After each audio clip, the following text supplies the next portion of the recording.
La primera vez que yo vine con permiso, vine a los 2 años y medio. Operó la caballería una tarde con nosotros, soldadía delante en un llano, y en un poco serio allí, y nosotros la infantería íbamos detrás de la caballería. La caballería que con los sables, tío que emparejaba, pues todo se le cortaba. Y íbamos operando con la infantería detrás.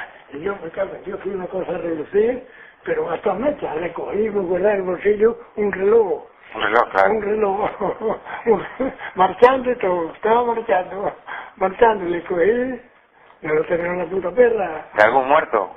¿Qué? ¿De algún muerto sería? O algún que se le dejó caer, se quedó, estaba el reloj marchando y todo.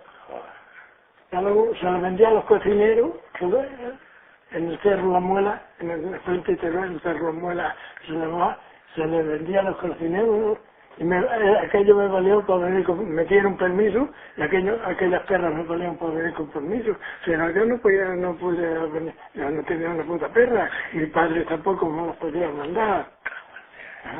Mi padre, que porque era de izquierda, le metieron en la cárcel. Mi madre, con 6 hermanos más chicos, se quedó aquí en el pueblo, no me salí nunca del pueblo, hago un hermano, otro hermano de 12 años, tengo una historia, de 12 años, lo desterraron con muchos aquí del pueblo, con muchos que desterraron, los desterraron a raíz de la vera. Mi madre no había salido nunca ni sembrado un puñado de garbanzo, nunca. Vinieron los balajistas, cuando digo balajistas, ahí en la calle Ancha, una casa de las mejores casas que hay en la calle Ancha.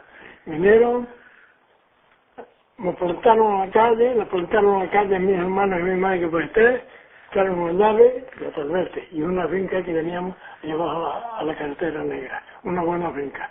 Me lo quitaron los balajistas todo y no lo vamos a cortar.